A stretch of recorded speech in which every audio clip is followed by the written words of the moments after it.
वास्तव न्यूज में स्वागत है आपका। मैं हूं सरदार। विजयपुर शहर में आज बाबा साहेब भीमराव अंबेडकर के जन्मदिन पर बसनगौड़ा पाटिल एथनाल वहां पर महान नायक का वहां पर दर्शन लेने के लिए आए। वहां पर मीडिया वालों का सवाल जवाब अब यही होने लग गया। अब वो वहां पर बसनगौड़ा पाटिल एथनाल तो ये कहने लग गए, जब पैगंबर मोहम्मद पैगंबर के लिए कुछ कहने के लिए जुबान पर तो निकल रहा था, मैंने वो रोक दी, मगर जिन्ना के लिए कहने के लिए गया था, मगर मैंने मोहम्मद पैगंबर के लिए ऐसा कुछ नहीं कहा। सियासती के लोग अब इस पर कुछ लोग अलग अलग से तालियां बजा रहे हैं, अपनी कुछ रोटियां शेक ले रहे हैं, ताकि अब ऐसा हो गया है सिर्फ कांग्रेस पक्ष के लोग ही इसके खिलाफ आवाज उठा रहे हैं और बाकी के लोग कोई भी कुछ नहीं कह रहे, ताकि इसलिए मोहम्मद पैगंबर के लिए मैंने ऐसा कुछ नहीं कहा। अब यहां पर साफ सीधा अब यही कह गए बसनगौड़ा पाटिल एथनाल। अब तो मोहम्मद पैगंबर के लिए कोई जानेगा वही जान पाएगा, कोई पहचानेगा वही पहचान पाएगा। वो मोहम्मद पैगंबर है, आप भला बुरा कैसे कह सकते हैं कोई। तो ये तो कोई भी धर्म मजहब के लिए कोई भी बर्दाश्त नहीं कर सकता, ताकि किसी धर्म मजहब हो, चाहे हिंदू हो चाहे मुसलमान हो, अपने धर्म के लिए कोई किसी के लिए कहते हैं, ये किसी को बर्दाश्त नहीं होता। ये सबसे ज्यादा सबको पता है, मगर सबसे बड़ी बात यह है सिर्फ कुछ लोग कांग्रेस की सियासती के लोग ही इस पर आवाज उठा रहे हैं, वही कुछ लोग कह रहे हैं, बाकी के लोग कुछ कह नहीं पा रहे। अब यही पर बसनगौड़ा पाटिल एथनाल ये कहने लग गए, ताकि कांग्रेस के लीडर ही इसको कुछ बना पा रहे हैं, कुछ तरीके अलग अलग लगा रहे हैं, कुछ आरोप अलग अलग कर रहे हैं। इससे पहले भी अब यहाँ पर मौलाना शकील उन्होंने भी कहा था, ताकि ये सियासती है बिल्कुल ही नहीं करना चाहिए मोहम्मद पैगंबर के लिए, ताकि उनको पता ही नहीं है ताकि मोहम्मद पैगंबर क्या है और वो क्या थे, इनको बिल्कुल ही पता नहीं। भूल चुकर कह गए तो इधर ही इसे दबा डालने के लिए, इधर ही मिटा डालने के लिए कुछ दिन पहले ही प्रेस मीट में कहा था।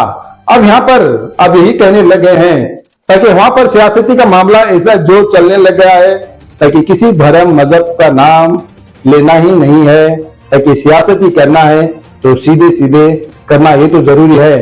अब तो ऑडियो तो वायरल हो गया, ताकि रैली में बसनगौड़ा पाटिल के घर पर जाकर उसके घर अलग अलग करेंगे, टुकड़े करेंगे, ये सब बहुत सारे न्यूज चैनलों में तो आप तो सुनते होंगे।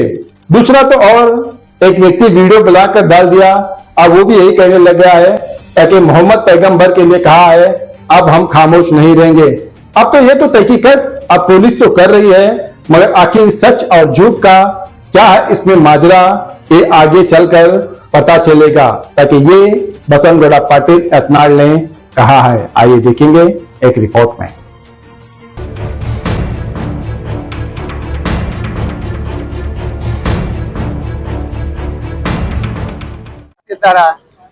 ಈಗಲೂ ಹೇಳಕತ್ತಾರ ಕಾಂಟ್ರಾಕ್ಟರ್ ಕಾಂಗ್ರೆಸ್ನ ಮಂತ್ರಿಗಳು ನಮ್ ಬಹಳ ತೊಂದರೆ ಕೊಡ್ತಾ ಇದಾರೆ, ನಾವು ಆತ್ಮಹತ್ಯೆ ಮಾಡ್ಕೋ ಪರಿಸ್ಥಿತಿ ಇದೆ ಇವತ್ತು.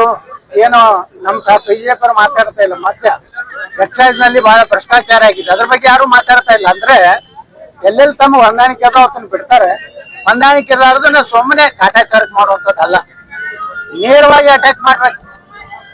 ನೇರವಾಗಿ ಸರ್ಕಾರವನ್ನು ತರಾಟೆಗೆ ಹೋಗ್ಬೇಕು ಬಿಟ್ಟು ತಮ್ಮ ಬೇಕಾದವರಿಗೆ ಕರೀದು ತಮ್ಮ ಬೇಕಾದವ್ರಿಗೆ ಬಿಡುದು ಅಲ್ಲ.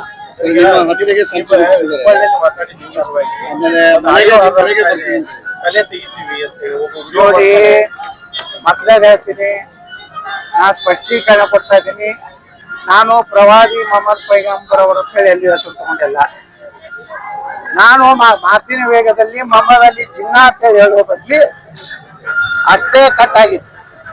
ಮೊಹಮ್ಮದ್ ಅಲಿ ಜಿನ್ನಾ ತರ ಇವತ್ತು ಉದ್ಭವ ಠಾಕ್ರೆ ವರ್ತನೆ ಮಾಡ್ತಾ ಇದ್ದಾನೆ ಅಂತ ಹೇಳ್ಬೇಕಾಗಿತ್ತು. ಒಂದು ವರ್ಡ್ ಅಷ್ಟೇ ಇದೆ, ಯಾವಾಗಲೂ ಪ್ರವಾದಿ ಮೊಹಮ್ಮದ್ ಪೈಗಂಬರ್ ಅಂದಾಗ ಮಾತ್ರ ಆ ಇಸ್ಲಾಂ ಧರ್ಮದ ಸಂಸ್ಥಾಪಕರ ಹೆಸರು ತಗೊಂಡಂಗ. ಸುಮ್ಮನೆ ನಿಮ್ಗ ಅದು ಕಾಂಗ್ರೆಸ್ನವ್ರು ಬಿಟ್ಟರೆ ಬಿಜಾಪುರನಾಗ ಯಾರು ವಿರೋಧ ಮಾಡ್ತಾ ಇಲ್ಲ. ಇವರಿಗೆ ಕಾಂಗ್ರೆಸ್ನವ್ರಿಗೆ ಒಂದು ಇಶ್ಯೂ ಬೇಕಾಗಿತ್ತು, ಹತಾಶ ಆಗಿದೆ. ಈ ಕಾರಣ ಏನು ಬಿಜಾಪುರದಲ್ಲಿ ಏನು ನಡೀತಾ ಇಲ್ಲ, ಗುಂಡಾಗಿರಿ ನಡೀತಾ ಇಲ್ಲ, ಹಪ್ತ ವಸೂಲಿ ನಡೀತಾ ಇಲ್ಲ. ಅದಕ್ಕ ಇದೊಂದು ನಾವು ಮಾಡ್ಕೊಂಡು ನಮ್ ದೇವರಿಗೆ ಬೇಡಾಡ್ತೇವೆ. ನಮ್ಮ ಹಿಂದೂ ಸಂಸ್ಕೃತಿ, ಹಿಂದೂ ಧರ್ಮದಲ್ಲಿ ನಾವು ಮತ್ತೊಬ್ಬರ ದೇವರನ್ನ ಏರಿಸುವುದು ನಮ್ಮ ಧರ್ಮದ, ನಮ್ಮ ಸಮಾಜದಲ್ಲಿ ನಮ್ಮ ಹಿರಿಯರು, ನಮ್ಮ ಗುರು ಹಿರಿಯರು ಕಲಿಸಲಿಲ್ಲ. ಆದ್ರೆ ಹಿಂದೂ ಧರ್ಮದಲ್ಲಿ ರಾಮ, ಕೃಷ್ಣ, ಲಕ್ಷ್ಮಿ, ಸರಸ್ವತಿಯನ್ನು ಅಪಮಾನ ಮಾಡೋರು ಯಾರು ಈ ದೇಶನಾಗ? ಅವ್ರಿಗೂ ಇದೇ ಆಗ್ಬೇಕಲ್ಲ.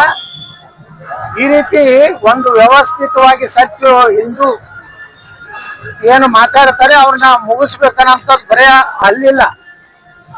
ನಮ್ಮಲ್ಲಿ ಕೆಲವೊಂದು ಜನ ಅದಾರೆ, ಅವರೆಲ್ಲ ರಾತ್ರಿ ಅವ್ರಿಗೆಲ್ಲ ಸಪೋರ್ಟ್ ಮಾಡಿ ಅವ್ರ ಜೊತೆಗಿದ್ದಾರೆ. ಆದ್ರೆ ಅವರು ಬಹಳ ಈಗಿರುವ ಒಂದು ಇಶ್ಯೂ ಸಿಕ್ಕಿದೆ, ಇದ್ರಾಗೆ ಮುಗಿಸ್ಬಿಡ್ಬೇಕು ಯತ್ನ ಮುಗಿದಿಲ್ಲ. ಇಡೀ ಕರ್ನಾಟಕದ ಹಿಂದೂಗಳು ನನ್ನ ಜೊತೆಗಿದ್ದಾರೆ. ನೀವೇನಾರ ಅದು ತಿಳ್ಕೊಂಡಿದ್ರೆ, ನೀವೇನಾರೇ ನನ್ನನ್ನು ಮುಗಿಸ್ಬೇಕ, ಇದನ್ನ ತನಿಖೆ ಮಾಡ್ತಾ ಇದ್ದಾರೆ. ಆ ತನಿಖೆ ಬರ್ಲಿ, ಅದ್ರೊಳಗೆ ಯಾರ್ಯಾರು ಅದನ್ನ ಹೊರಗೆ ಬರ್ತದೆ. ಇಲ್ಲಾಂದ್ರೆ ತನಿಖೆ ಮಾಡ್ಲಿಕ್ಕೆ ನಿಪಕ್ಷಪಾತವಾಗಿ ರಾಜ್ಯ ಸರ್ಕಾರಕ್ಕೆ ಆಗ್ತದೆ. ಏನೇ ಅದು ತನಿಖೆ ಮಾಡ್ಲಕತ್ತಾರ. ಶ್ರೀನಿವಾಸ ಏನೋ ನಾನು ಕೇಳಿನಿ, ಅದು ಯಾಕೆ ಇಟ್ಕೊಂಡಿದ್ದ ಏನೋ ನನಗೆ ಗೊತ್ತಿಲ್ಲ. ಅದ್ರ ಉದ್ದೇಶ ಏನಿತ್ತು ಗೊತ್ತಿಲ್ಲ. ಪೊಲೀಸರು ತಕ್ಷಣ ನೋಡಿ ಬಂಧಿಸ್ಯಾರ. ನಮ್ಮ ಹಿಂದೂ ಕಾರ್ಯಕರ್ತನೇ ಹಿಡಿದು ಬೆನ್ನಲ್ಲಿ ಇತ್ತು ಅಂತ ನನಗೂ ಗೊತ್ತಿಲ್ಲ. ನಾನು ಸ್ಟೇಜ್ ಇಳಿದು ಬಂದ್ಮ್ಯಾಗ ಫೇಸ್ಬುಕ್ನಾಗ ನೋಡಿದೆ. ಅಲ್ಲಿ ತನಕ ನನಗೇನೋ ಅದ್ರ ಬಗ್ಗೆ ನಾನು ಗಮನಕ್ಕೆ ಯಾರು ತಂದೆ ಇಲ್ಲ.